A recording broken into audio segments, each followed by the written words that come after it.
Now, the Three Martini Lunch with Greg Corombos and Jim Garrity. And welcome, everyone, to the Friday edition of the Three Martini Lunch, along with Jim Garrity of National Review, who's also the co-author of Heavy Lifting. I'm Greg Corombos of Radio America.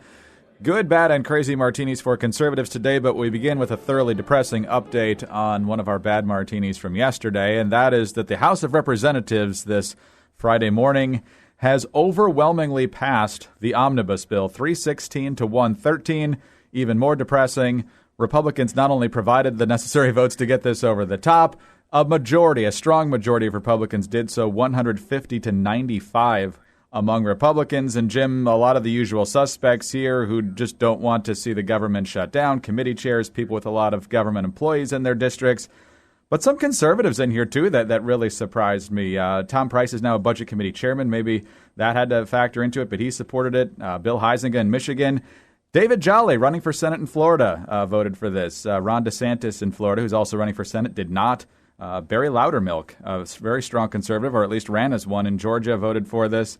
And even Joe Wilson and the chairman of the Republican Study Committee, Bill Flores, voted for this. So some surprising numbers here, bigger margin than expected, and plenty of frustration headed into Christmas. You know, Greg, there are two ways to look at this. Conceivably, we're wrong, that actually this was not as bad an omnibus bill as we thought, that you could be a Republican and a fairly conservative one, look at this, conclude it's the best deal you're going to get, and go for it and vote for it with few regrets. The alternate explanation is we got a lot of guys up there who are just tired of having this fight and just want to get it over with and don't care about spending levels. Guess which way I come down? I guess you're leaning towards B, which is exactly where I am on this one, too. But I'm willing to acknowledge you and I might be wrong. But spoiler alert, we're not. All right, on to the actual martinis today. We start with the good. This is from Ed Morrissey over at Hot Air, where he reports that at a House Oversight Committee hearing earlier this week, a top Homeland Security official basically poured cold water on the Obama push for adding gun buying restrictions on anyone who's on the no-fly list. He quotes a passage from the Hill website where it says, a top official at the Department of Homeland Security on Thursday appeared to break with the White House's call for Congress to ban people on the federal no-fly list from buying guns. Quote, I believe it would be apples and oranges, unquote, to use the watch list for anything other than its designed purpose. Assistant Secretary for International Affairs Alan Burson told House lawmakers in an Oversight Committee hearing on Thursday. Burson did not seem to be aware of the Obama administration's proposal on Thursday.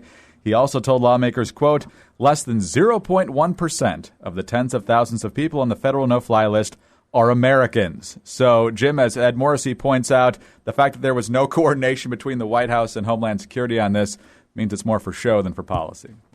Yeah, which isn't that surprising. By the way, you know, I was looking at his statement that he hadn't been aware of that.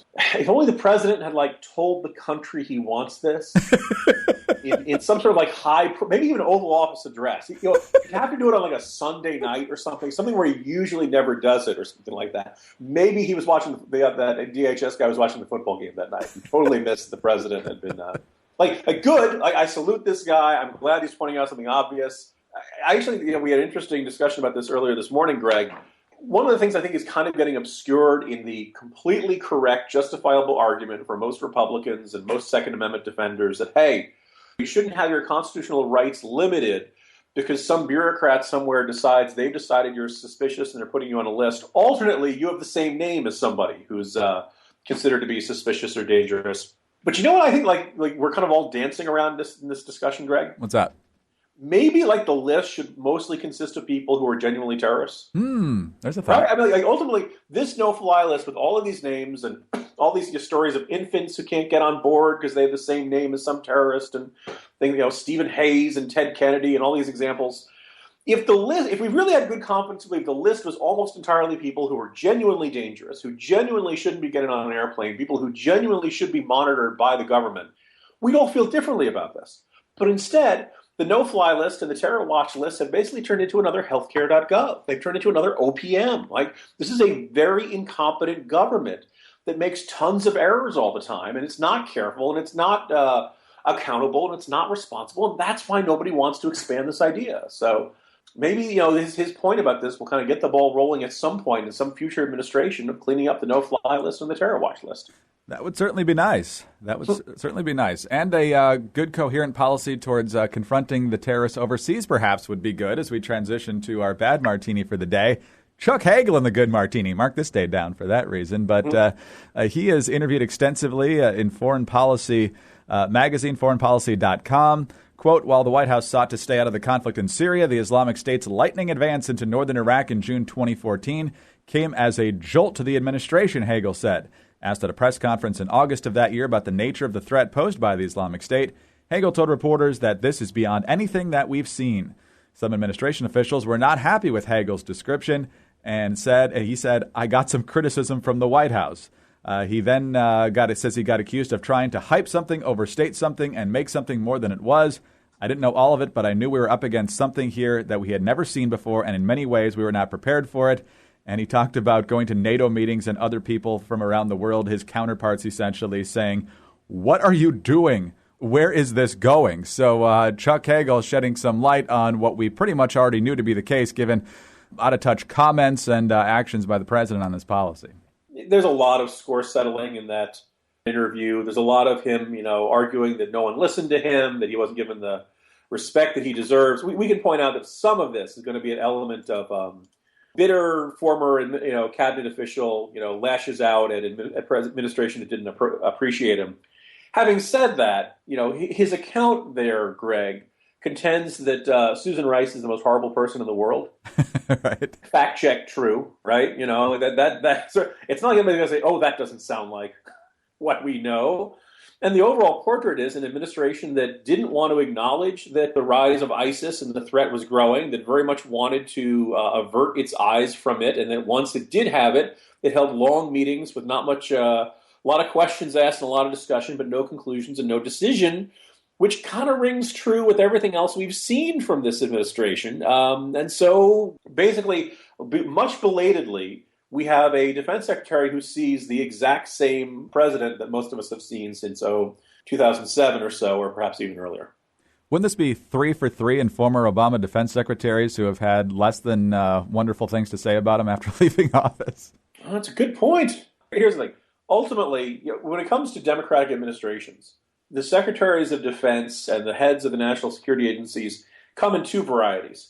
One is they're terrible, or they try to do their job against kind of swimming against the tide. You might kind of think back to Tony Blair being the Labor Party leader back during the 9/11, being a hawkish person surrounded by doves. And I think we can give Hagel, did not come across as a hawk by any stretch of the imagination, but eventually it became very clear this was a guy who, recognized a threat was growing amongst people who basically just didn't want to think about it. It interfered with their worldview, right? Because, if there's evil in the world, you got to address it and stuff. So belated salute to Chuck Hagel for seeing what eventually we did.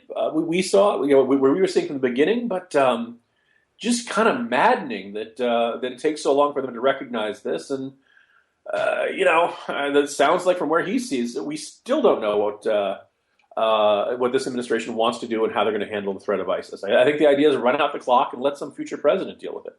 Oh, man. Well, speaking of future potential presidents, let's move to the crazy martini now. And Donald Trump, who is certainly the leader nationally in the Republican race, behind in a couple polls in Iowa, but overall doing very well at this point. And he's gotten what he considers a shot in the arm from Russian President Vladimir Putin, who recently called Trump, quote, the absolute leader in the presidential race. He went on to say he's a very lively man, talented without a doubt. He's saying he wants to go to another level of relations, closer, deeper relations with Russia. How can we not welcome that? Of course we welcome that. So Trump appeared by phone on Morning Joe today with Mika Brzezinski and Joe Scarborough. And Mika jumped right in with getting Trump's reaction to the kind words from Vladimir Putin. Do you like Vladimir Putin's comments about you? Sure. When people call you brilliant, it's always good, especially when the person heads up Russia.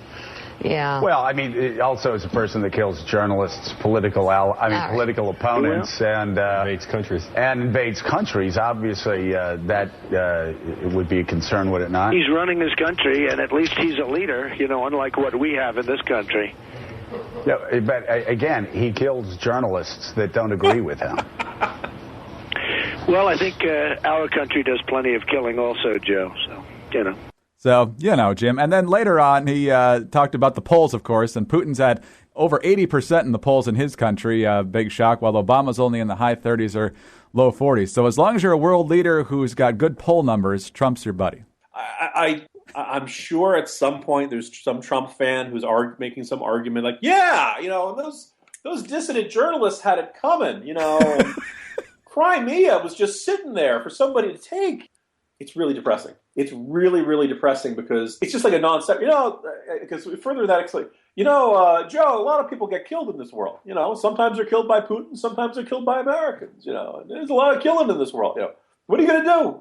This is one of the few times I don't have much to say, Greg. I just like, if you look at that and you're like, oh, okay, I really want to vote for that guy. It's chillingly, Mussolini make trains run on time. Yeah, I've said everything I can say against Donald Trump. And if you still look at that and you're like, yeah, then I think you and I have very fundamentally different ideas of what the United States is about, what we should stand for, and the merits of killing journalists.